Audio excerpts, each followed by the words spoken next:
welcome to the very first Readiness Round Table. Now we wanted to kind of cap it and keep it small, intimate, because we've been talking all day, and we only have so much voice left. We wanted to keep it short so everybody has time to kind of share their knowledge, their experiences, ask any questions as well to the experts that are presenting. This is the first time we've done this. A lot of these guys are professionals when it comes to going to conventions, and one of the things that they've noticed at the convention, it's my third convention. I'm Daniel Kuyken, I'm the owner of Survival Summit. We produce films. But this is my third one, and I noticed it right away, and they've noticed it as well from the conventions they've attended so far, and that's that there's a lack of community. It's you go to these conventions and it's sell, but we all got into this because we're all preppers ourselves, and so we kind of came into building our businesses just through wanting to expand our own knowledge. And so we wanted to kind of come up with a way that we could get together after the fact and just share knowledge. So we came up with the Readiness Round Table. So tonight what we're going to do is we're going to have 4 different people presenting. Myself, I'm going to be talking about escape and evasion technique, how to escape from zip ties using paracord. You can use that same technique on a lot of other things. Starting today is going to be Ben from Tech Protect, who is, if you guys have stopped by his booth, he does the EMP-proof bags. He's going to talk about EMP-proofing on the fly. Mr. David Pruitt here, Dr. Pruitt, who's going to be talking about off-grid electronics repair kit. And then after that, it's going to be, who we have after that? Is that Lucinda after that? Yes. She's with Texas Ready Seeds, and she's going to be talking about how to calculate how much food you guys really should have for your family in case of any kind of a grid down scenario. Okay, well, most of the time when I teach an EMP class, there's more questions than there's time to answer. So I'm going to give you kind of just a snippet of what you can do on the fly for EMP protection, and then hopefully there'll be a bunch of questions, and so we can just go from there.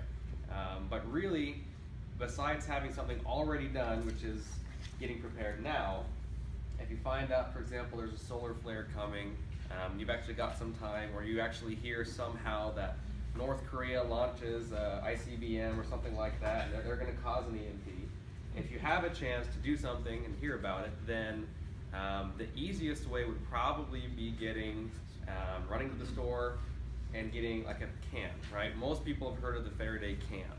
Now, it can be made correctly, no pun intended, right? But the Faraday can is a way that you can effectively protect your electronics. When you search for a YouTube video about how to make a Faraday cage, almost always you'll get the Faraday can with cardboard in it. Now, if you understand a lot about EMPs, about E1, E2, and E3 parts of an EMP, you know that the second part can act very much like lightning, and arcing can occur, which means essentially electricity jumping from one metal thing to another metal thing. And the cardboard is not an anti-static material, which means your stuff on the inside could get shocked, which means it would stop working. Okay, how to get the most out of your heirloom seeds. There's a lot of misinformation that goes around the internet and in prepper circles, and we'll just really simplify it for you. Seeds come in 2 formats. They come open pollinated. That means you eat the watermelons, take the seeds out, dry the seeds, put them back in the ground in the spring, repeat the process, and you can continue to get the same kind of watermelons. If you do that for 25 years consistently, now you can call it an heirloom. That's a very, very stabilized seed, and that's what we as a prepper need to be buying and growing. The other kind of seeds would be hybrids. I would tell all of you to grow with hybrids if we did not have an exciting economic challenge on our hands. It's like this. That's what happens in the garden. The F1 cross is the best of the male, the best of the female, and you get a powerful plant in the garden. That's why a lot of them are sold. Okay, 25% is going to revert up the genetic chain. It won't even look like what's on your seed packet. Those are not good. Those are unpredictable and not good outcomes. And I can't tell you which breed of seeds is going to produce which outcomes, so it's just not worth fooling with. Secure, the open end secure. And I just rotate that around like I'm tying a little overhand knot. Look to your left. Ask your partner to the left to help you out. Just use your teeth. Yes, exactly. All right, so once you have a little hole there, go ahead and put your hands through there, and you can have the person next to you kind of tighten this down.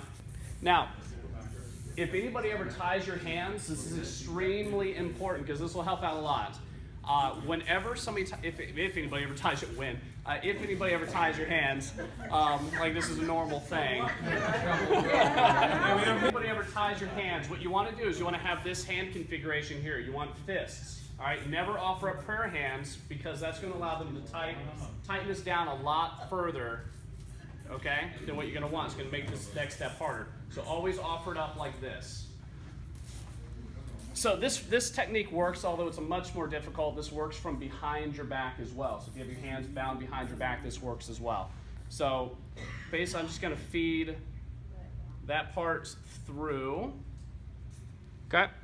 So step one, feed it through. That's the most difficult part, really, of this whole thing, is getting it through your bindings there. You want to get the first loop on one toe. Okay. Just like that. Everybody see that? All right, and all I'm going to do is I'm going to do a bicycle motion with my feet, okay? Like this. And that's it. Because I made this mistake yesterday.